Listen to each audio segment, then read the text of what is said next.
So, I just finished my workout. All right, I'm going to talk about 3 different subjects that you guys asked about, which is atopic dermatitis, how to lose excess fat, 7 different income streams through, but I feel like they all have the same thing in common. So atopic dermatitis, the way that I got rid of that, it covered me head to toe, my whole back, my neck, my face, especially around my eyes, around my mouth, my folds of legs and arms.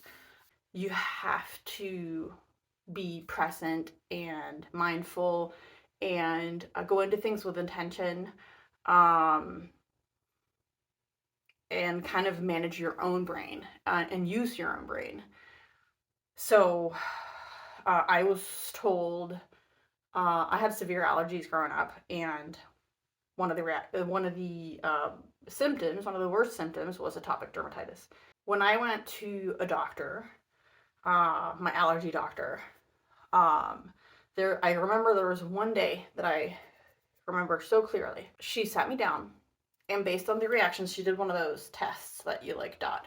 And first of all, I just want to say I love doctors and nurses. For a long time I didn't, because of my experience that I'm about to share. But I appreciate them. But I think sometimes we can't forget that they are humans too. And she told me that I could never be near a horse, any animal with fur. I shouldn't go into a store that sold flowers, different foods that I couldn't eat, a lot of them. And then she prescribed EpiPens. And she said, okay, you and your mom, you're going to go down to the pharmacy right now, and you're going to go pick up these EpiPens because she needs it because she's allergic to everything. Like, she can't walk around without these. We walk through the hallway of the hospital, and I tell my mother we're not picking up the EpiPens, and maybe 8 or something. I don't know. But I remember being very young. But I was very determined, and I told my mom, we're not doing it. Absolutely not. I will not use them. I'd rather die than have to use them. I am not going to live that way. And I made a decision that there had to be another way for me to be able to live my life. So what caused that strong reaction was when it's funny that I talk about this because it's my brother's birthday today. These things just tend to surface without us thinking about it. But the reason why I had such a strong reaction, when I was 4, my brother was 6. He was diagnosed with leukemia, cancer, and he passed away when he was 10, and I was 8 years old when he passed away. So yeah, that allergy visit probably was right after his passing. And I remember another very vivid memory of somehow labs got switched up, and they accidentally told us that he was going to die within a few months. And so we went home and prepared, and we all sat as a family and talked about that, what was going to mean, and including my brother, who was under the age of 10. We had to go through the process of, we only have this much time left. And then I don't know how we got the news, but we got the news that the lab reports had been switched up. And at that point, I think we have a choice to blame them and get angry with them and just say that that just cannot happen. And I think that is the goal and the standard of a nurse and a doctor. But again, we are humans, and it doesn't serve me to hold on to that grudge and blame anyone for what happened. It happened, and that's the only fact that I have. And I just realized at that point, it took me a long time. I was angry at them because that was our initial reaction. But thinking back at that, something happened, and who knows what goes on in people's day, and a horrible accident happened where they accidentally switched up blood samples, and those were the news that we got. And these things can happen. And so when I walked down in the hallway after the allergy visit with my mom, and they told me you can't do this and this and this, I already knew that And that was a gift. I already knew that she does not have to be right. I can find another way. Maybe her tests were wrong, or maybe this is just what they're showing right now, but it does not have to mean that she's right. Or him. I honestly can't remember. But so that's why I made that decision of, and of course my mom did buy the EpiPens and she brought them home. But I remember them sitting on that shelf in a cabinet where we had medicine and stuff, and I was like, not happening. No one will ever put that in me. Of course, now if I ever need an EpiPen, I would say yes, go ahead. But at the time, I was like, no, I'm going to figure out a different way. And that was the start of me using my brain and being accountable for myself. And my atopic dermatitis continued throughout my life. But at some point, I was like, this is affecting my confidence. It's affecting my happiness. I need to do something about this. This is ridiculous. And so I started paying attention instead of like seeking out help, because I'd done that my entire life. I had hydrocortisone creams as strong as they can prescribe, and my skin was just getting thinner and my rash was getting worse. And so I just looked at like simple things of like, okay, I just went out last night and had a bunch of drinks. This morning, I am itching like crazy. I'm going to drink a little less and drink a little more water. Does that help? It did help a little bit. I'm going to introduce workouts. That made me feel better. I'm going to introduce healthy eating. Wow, now I'm also getting fit, losing excess weight. When I'm outdoors skiing, hiking, I'm noticing a difference. I'm actually more present, happy outside, performing better. So now I'm no longer thinking I can't keep up, or I'm not good at this. I'm like, wow, this is amazing. It's a beautiful day. Basically, when it came down to the atopic dermatitis, it was just starting to pay attention. What did I consume and how did my body react to that? And then if I switched a little and improved, I also started micronutrients and supplementing. And now I take yearly or bi-yearly blood tests to see where my vitamin levels are at, to see if I'm doing what I'm supposed to make sure that my body is thriving. And so I just started looking at if I change this, what's the outcome the next day? And the same thing goes with your weight. So losing weight, a lot of people are like, okay, I'm going to start this plan and I'm going to follow it.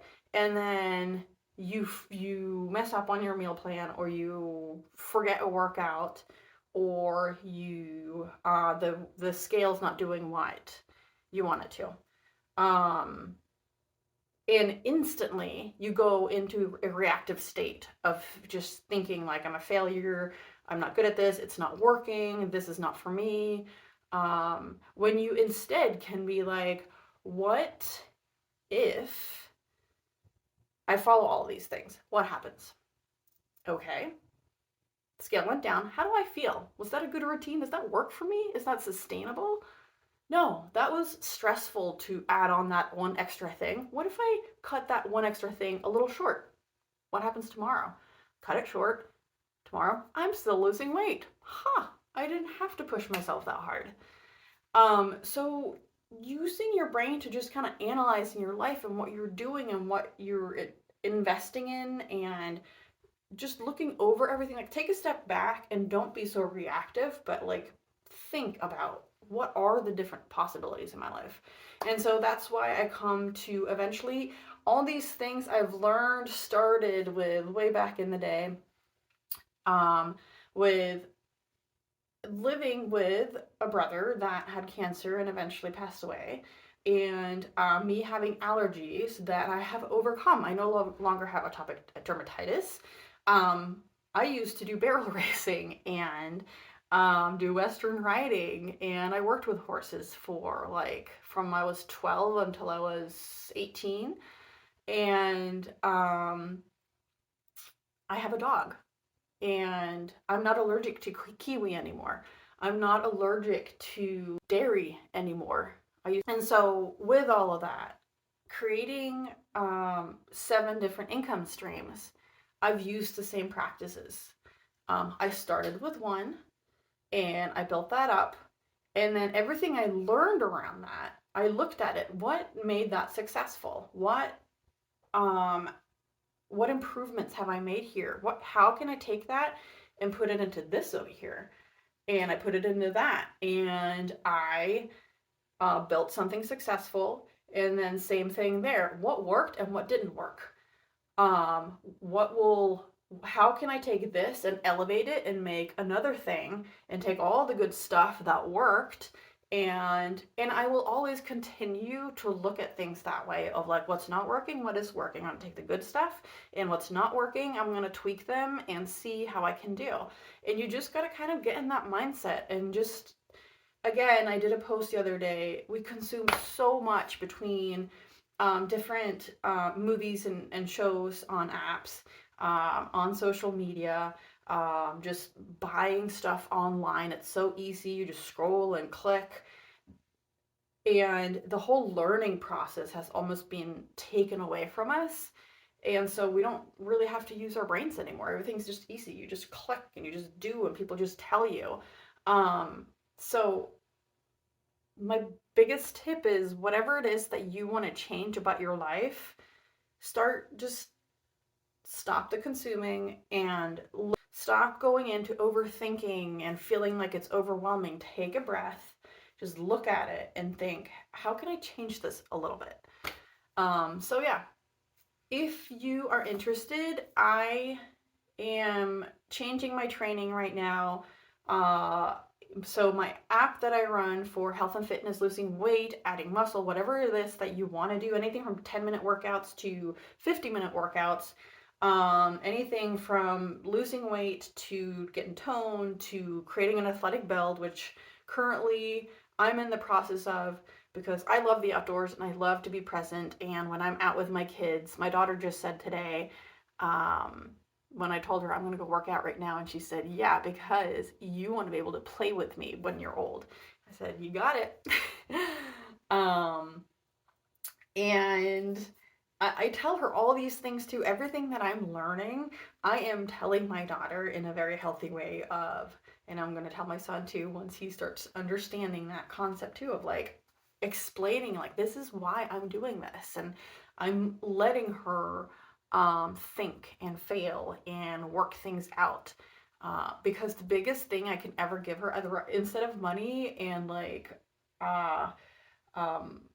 things, when I pass away, I want to be able to give her skills, a skill set that she's worked throughout her entire life to just use her brain, because this world is only moving more towards convenience and easy. Always has. Like, that's how we're programmed. We want to learn and how to make things more efficient. And we forget to make our brains more efficient and to think for ourselves and about ourselves. We're always improving everything else around us. So, I have a training going on right now. You can do a free training to just dabble, to see, like, I want to just see what this is all about, and like what kind of workouts, what kind of nutrition and all of that, and how that works, and if it's a fit. Or I have a training for 30 days where you're going to implement consistency and learn what that means when you're willing to modify, to not be perfect, to get rid of the perfection mindset, and to just focus on being consistent instead. Just showing up for as you are, however you can do that day. And so that one is guaranteed results within 30 days. And I bet you your short-term goal we can nail in 30 days. And then my third training I have right now that I'm creating and setting up for people is everything I've learned how to create 7 income streams. You're going to learn everything that I've done to create more flexibility, more freedom, being able to have time with my children, but not only time at home, but also being able, we're about to take all of April off and go to the French Alps and go skiing and climbing with our kids. And we've worked really hard for many years to be able to do this, and it's so worth it. and it becomes fun. You start loving that process. It feels good to use your brain in that sense. So I hope this answers everyone's questions, and I'm going to keep on allowing you guys to just keep asking me questions because I love paying this forward. I love teaching people what I've learned, what has worked for me. So look out for those stickers in my stories, and or just get in my DM and ask me questions. All right, have a great day. Bye.